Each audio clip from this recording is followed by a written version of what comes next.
M news मराठीमध्ये आपलं स्वागत आहे. आपण आता निंबूत येथे आहोत आणि आता खरं पाहिलं तर देशामध्ये सर्वत्र सायबर जी फसवणूक आहे, डिजिटल फसवणूक, त्याच्या माध्यमातून आर्थिक फसवणूक अतिशय मोठ्या प्रमाणात केली जाते आणि ती जास्तीत जास्त करून मोबाईलच्याच माध्यमातून होते. आणि मोबाईल हा जसं पूर्वी अन्न वस्त्र निवारा म्हटलं जायचं गरजेचं आहे, तसं त्या 4 मध्ये आता 4थी वस्तू मोबाईल म्हटलं तर खरं तर वावगं ठरणार नाही.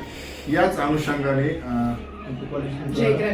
जय क्रांती कॉलेज कात्रजच्या वतीनं या ठिकाणी निंबूतमध्ये सायबर सुरक्षा मोहीम संदर्भात आज एक कार्यक्रमाचं आयोजन करण्यात आलं होतं. ते शाळेमध्ये देखील झालं, ग्रामस्थांमध्ये देखील झालं. मात्र आपले जे वाचक आहेत त्यांच्यासाठी देखील आपण या आपल्या एम न्यूज मराठीच्या माध्यमातून मॅडमकडून जाणून घेणार आहोत सायबर सुरक्षा म्हणजे काय आणि आर्थिक फसवणूक, डिजिटल फसवणूक न होण्यासाठी काय केलं पाहिजे. मॅडम नमस्ते. नमस्कार सर, मी ज्योत्सना देवरे. हे माझे कलिग्स आहेत ताटे मॅम आणि शिंदे मॅम. तर ॲक्च्युली मी जय क्रांती कॉलेजमधून आले होतो आम्ही, आणि आमचं ॲक्च्युली क्विकिल फाउंडेशन सोबत कोलॅबरेशन्स आहेत. तर क्विकिल म्हणजे खूप मोठी अँटीव्हायरस कंपनी आहे जी आत्ता जास्त फोकस जो आमचा होता तो मोस्टली 40-45 ते 60च्या पुढे जे आपली ग्रामपंचायतमध्ये जे पब्लिक असते त्यांच्यावर होता. कारण की जर बघायला गेलं ना तर शहरी ठिकाणी हे खूप माहिती आहे लोकांना, पण गावच्या ठिकाणचे जे लोक आहेत त्यांना अजून माहिती नाही आहे. जसं की त्यांना जर काही योजना आल्या तर त्यांना फोन आला की डॉक्युमेंट द्या, तर ते डोळे बंद करून विश्वास करून ते डॉक्युमेंट शेअर करतात. OTPसाठी कॉल आला ते OTP शेअर करतात. आणि अशा मल्टिपल योजना आहेत ज्या गव्हर्नमेंट आपल्या शेतकरी बांधवांसाठी ठेवतात, पण ते खूप विश्वासाने सगळ्या गोष्टी बिनधास्त शेअर करतात. जसं पासवर्ड असू द्यात, इंटरनेट नेटवर्किंग असू द्यात, किंवा ऑनलाईनचे पासवर्ड असू द्यात, त्यांना काहीच भीती नसते. त्यांच्यामध्ये फक्त एक विश्वास असतो की हे दिलं तर काय होणार आहे. पण ते आजकाल ते तेवढा विश्वास राहिलेला नाही. आणि जर तसे ते OTP वगैरे घेतले तर बसल्या ठिकाणी जे काही शेतकरी बांधव आहेत त्यांच्या अकाउंटमधून, ज्या काही बचत गटाच्या लेडीज आहेत त्यांच्या अकाउंटमधून 1 मिनिटात नाही, मिली सेकंडमध्ये ते अख्खं अकाउंट त्यांचं रिकव्हर होऊ शकतं.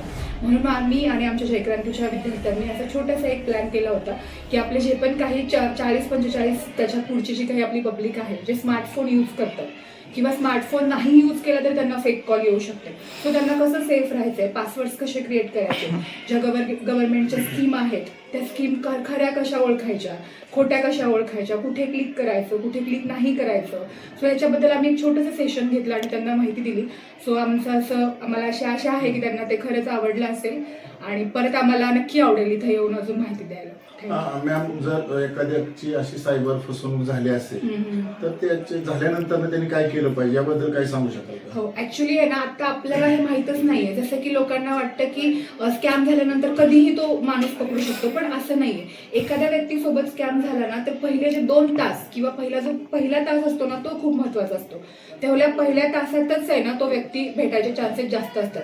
जर तुम्ही 12 तासानंतर कंप्लेंट केली, 8 तासानंतर कंप्लेंट केली तर त्या कंप्लेंटचा काही यूज नसतो. तर आज आम्ही हे पण डिस्कस केलं की जर कोणासोबत स्कॅम झाला, त्यांच्या अकाउंटमध्ये पैसे गेले, तर न लाजता न घाबरता तुम्ही जो काही तुमच्याजवळ पोलीस स्टेशन असेल त्यांच्याशी तुम्ही कॉन्टॅक्ट करा. ते पोलीस स्टेशन जे काही सायबर सेलचं डिपार्टमेंट असेल त्यांना ते कंप्लेंट रेज करतात, जेणेकरून चान्सेस आहेत की तुमचे पैसे रिटर्न येतील. या संस्थेच्या माध्यमातून आपण अजून कुठं या सायबर सुरक्षेसंदर्भात मार्गदर्शन शिबिराचं जे आयोजन होते आता ते अजून कुठं घेणार आहात?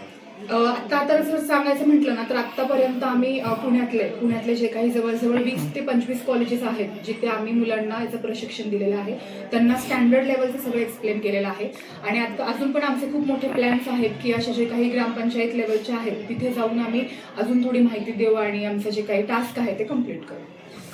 खरं तर ग्रामीण भागामध्ये सायबर सुरक्षा ही बऱ्याच जणांना कदाचित माहिती नसेल आणि या ग्रामीण भागातील लोकांची आर्थिक फसवणूक होऊ नये, आर्थिक फसवणुकीला ग्रामीण भागातील लोक बळी पडू नयेत यासाठी खरं तर या माध्यमातून एक मोठं काम यांनी हाती घेतलेलं आहे. आणि सायबर सुरक्षा म्हणजे काय हे आपण तर सगळ्यांनी पाहिलंच, पण जर आपल्या देखील भविष्यात कधी अशी आर्थिक फसवणूक झाली तर मॅडमनं जे सांगितलं की पहिले 2 तास हे फार महत्त्वाचे आहेत.